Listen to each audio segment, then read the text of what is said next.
This week on Our Weird World, we are wrapping up our second serial killer September. I think another good round. If I'm being honest, had some really good stories, strange tangents, pretty sweet Russian accents, and we're gonna wrap up with the story of my personal favorite serial killer. Little lesser known in the serial killer world, but it's the story of Nikolai Dzhumagaliev. And, we're going to get into it. It's Our Weird World. Our Weird World.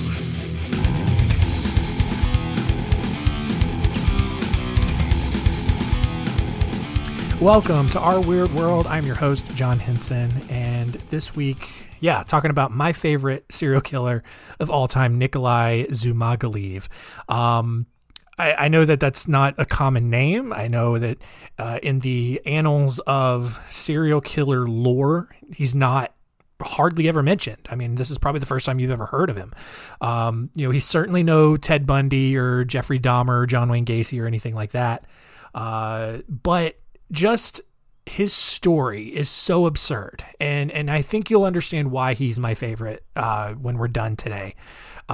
We don't have a ton of details. It's actually going to be probably a little bit shorter of an episode, but the details that we do have are spectacular, and just his story, what he did, and then how the justice system responded to him and treated him is equally as absurd. And I can't wait to tell you this story. So let's jump into it.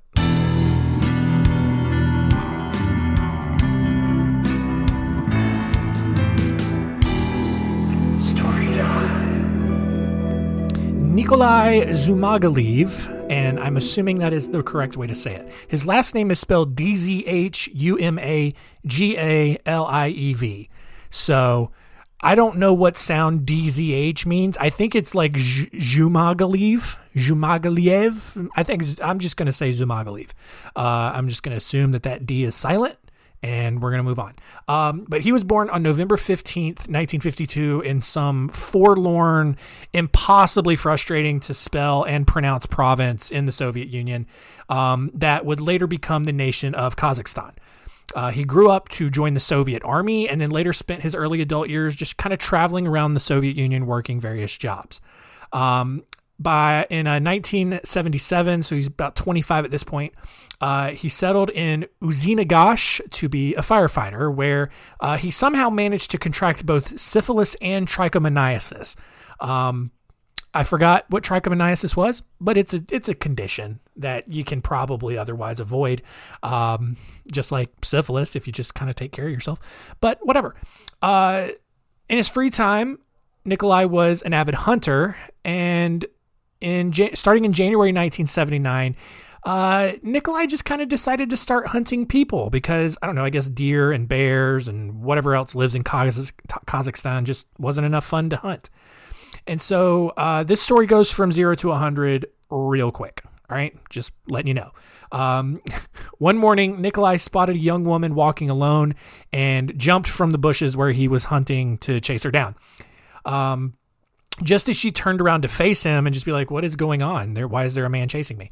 Nikolai wrapped his arm around her neck, dragged her to a nearby landfill, and sliced her throat. Figuring that wasn't enough, though, Nikolai then began drinking her blood. All right? Already off to a great start here. After making sure no one was around, which at this point, kind of we all should have known that was the first thing he should have done. Like, before he even jumped out to attack her. Probably should have checked to make sure that no one else was around to see it, but whatever, First time mistake, rookie mistake, but it's okay. Nikolai sliced this woman's breasts into strips, removed her ovaries and other organs, and then packed them into his bag. Once he got home, he melted her fat, pickled a few of the other body parts. He also made dumplings from some of her muscles and then grilled her heart and kidneys. He treated this woman straight up like an animal. Nikolai committed 6 more murders and cannibalizations in 1979. On August 21st, however, he accidentally, but mainly drunkenly, shot his coworker and was arrested. And having no real reason to look into Nikolai's past, and he was just released back out into the wild less than a year later, where he immediately killed and cannibalized 3 more people. All right, so this is the first mistake that the Soviet justice system made. All right, he drunkenly shoots his coworker, and just the Russian authorities or whatever, they just do not care. Makes a mistake, I guess, whatever, doesn't do a background check, doesn't do anything like that. Even though I'm sure they're aware of the several missing people in the area, they just don't think about it. They don't have any reason to connect him to it. So he serves a little bit of time, and then he is released. Well, on December 18th, 1980, Nikolai invited several friends to his house for a little party. I don't know how this guy has friends. During the party, Nikolai just grabs one of them, kills him, and starts to dismember him. And at that point, the other people decided that the party was over and called police. Officers arrived a few minutes later to find Nikolai on his knees and covered in blood, just kind of hovering over his friend that he had just killed. With the officers frozen in shock, Nikolai, who is also naked right now, grabbed his hatchet, busted out the window, like Kool-Aid manned himself out the window, and fled into the forest. He was arrested the next day at his cousin's house, thankfully, and his trial began a year later, but because of a previous schizophrenia diagnosis, the Soviet courts found him not guilty and sent him to a mental facility in Uzbekistan. So he's had a previous schizophrenia diagnosis.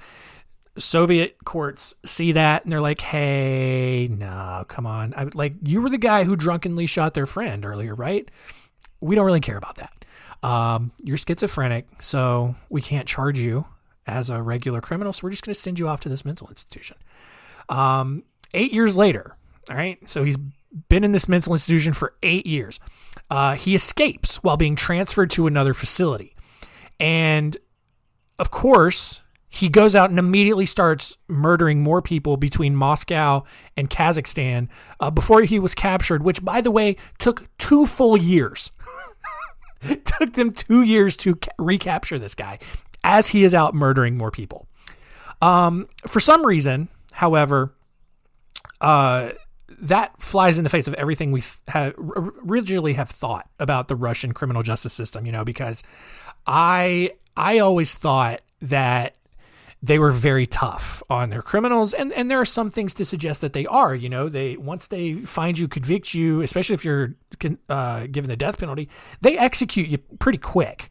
All right, even if you didn't do anything wrong. There's a lot of evidence to suggest that the Russian government system, justice system, just will throw you in jail for anything.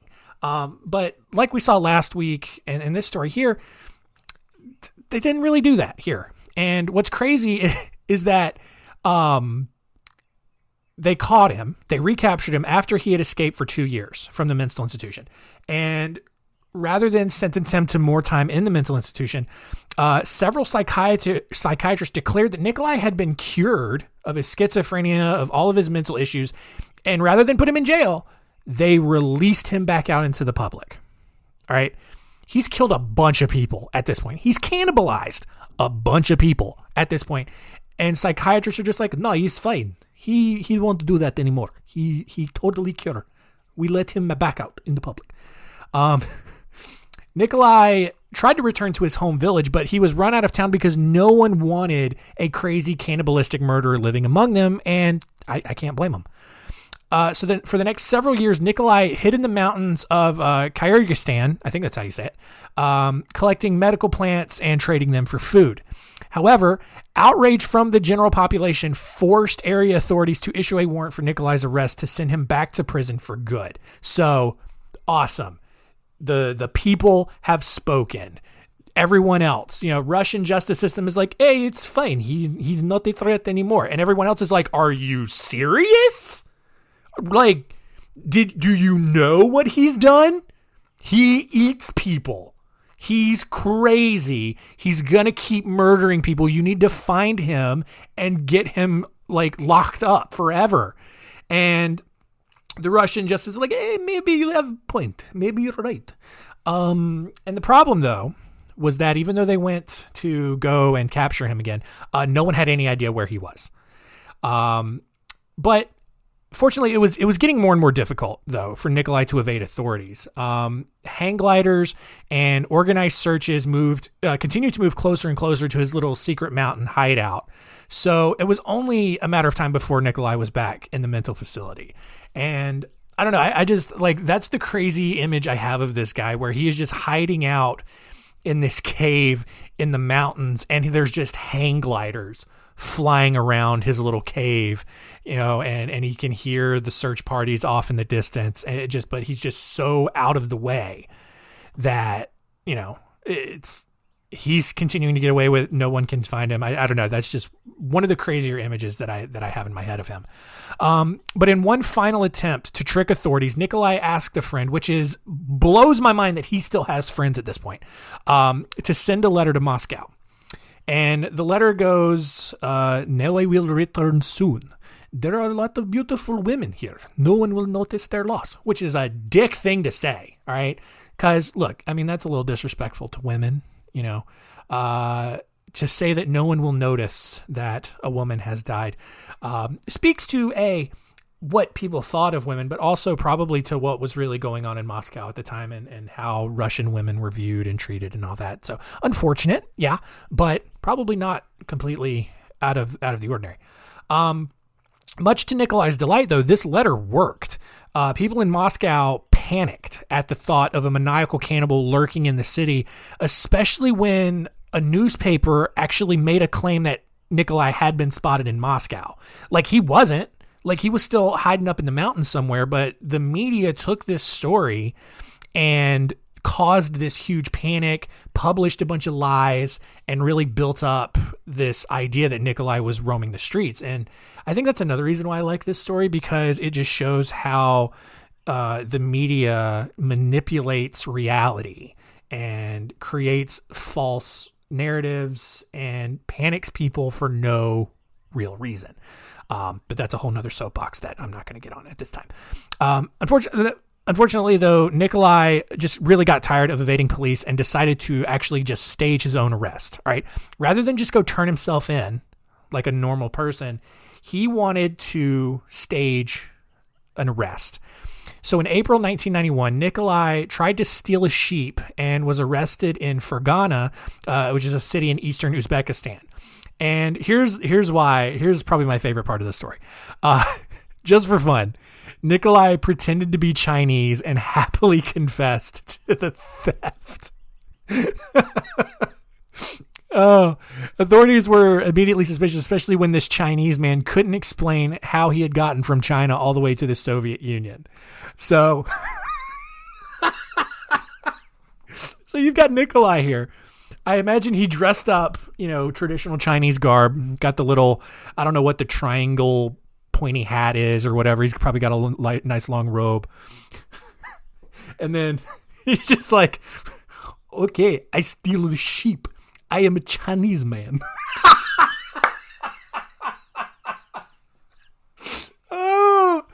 Oh God, you have no idea how hard it is to do a Russian guy doing a Chinese guy. It takes talent. I haven't mastered it yet, but I'm working on it.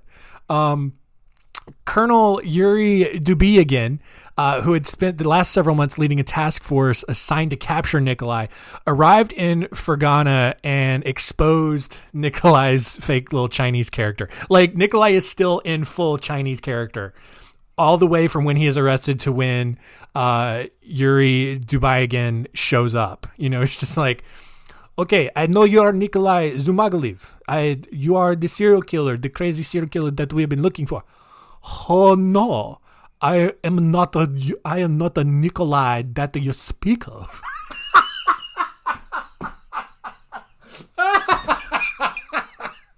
Oh man, oh gosh. I don't know why that's cracking me up so bad, but like I know like last year I went pretty hard on the Japanese accent for Japanese July, but being able to combine Russian and Chinese, that has made me so happy.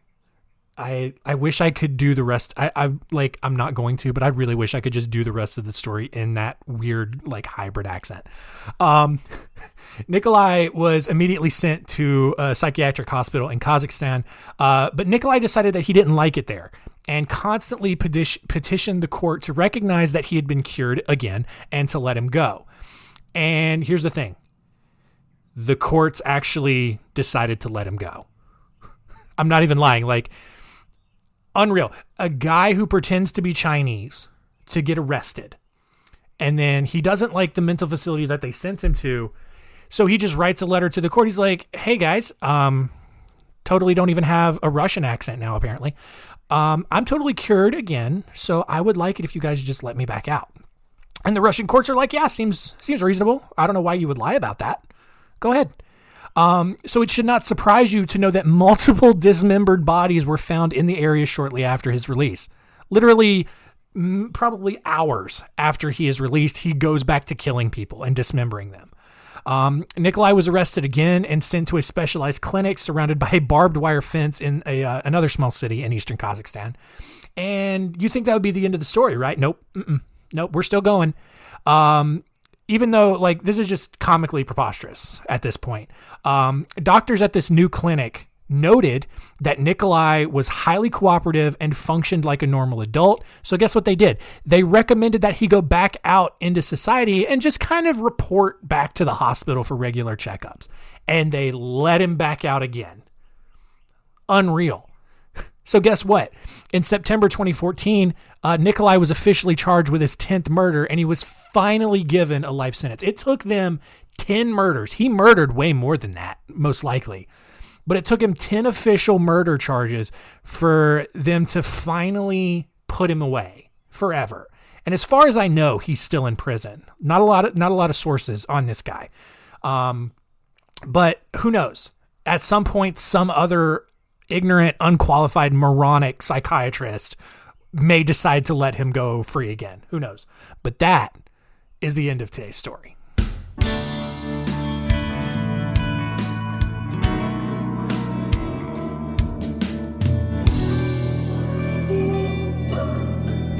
Well, do you see now why that this is my favorite serial killer of all time? Like, it's just a perfect storm of absurdity that all came together to produce such a fantastic story. And with that, let's see what we learned today.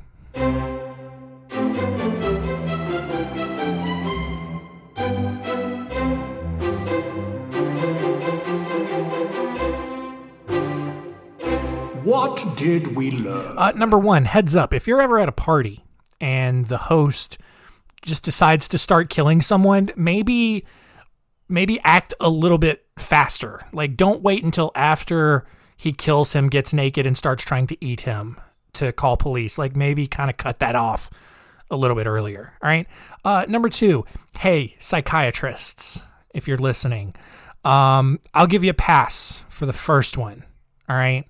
But after a guy gets arrested for doing weird stuff, the second time, he probably isn't cured. Just gonna assume. I don't need to go to medical school to understand that guy was not cured in any way whatsoever. All right. So, maybe tighten the ropes a little bit on that. And number three, I don't even know if you guys could hear it, but I was not recording outside today. I just had the window open, but it just dawned on me that, like, the birds are chirping pretty loud, and maybe you couldn't hear any of this at all. But I don't know. It was a nice day. Thought I'd have the window open, and maybe the birds chirping in the background, if you could hear them, create a nice little backdrop for this insane story.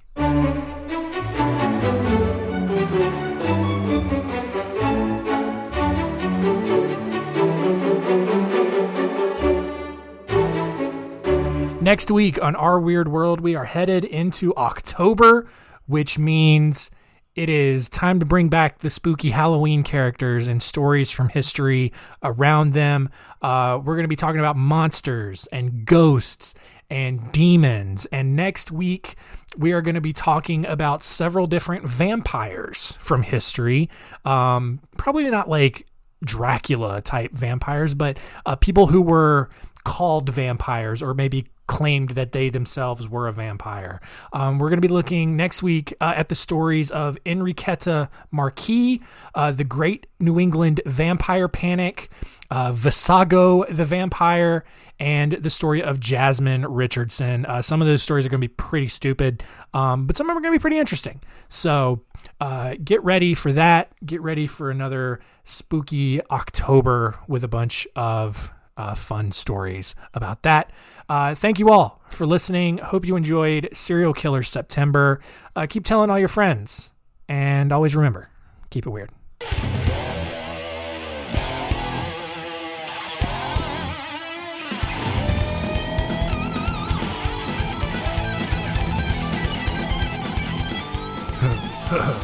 Hello, my name Nikolai Dzhumagaliev, and I come to steal your sheep because I am just a runaway Chinese man come all the way from China to steal sheep. I do not know of the serial killer that you think I am. Oh God, what is wrong with me?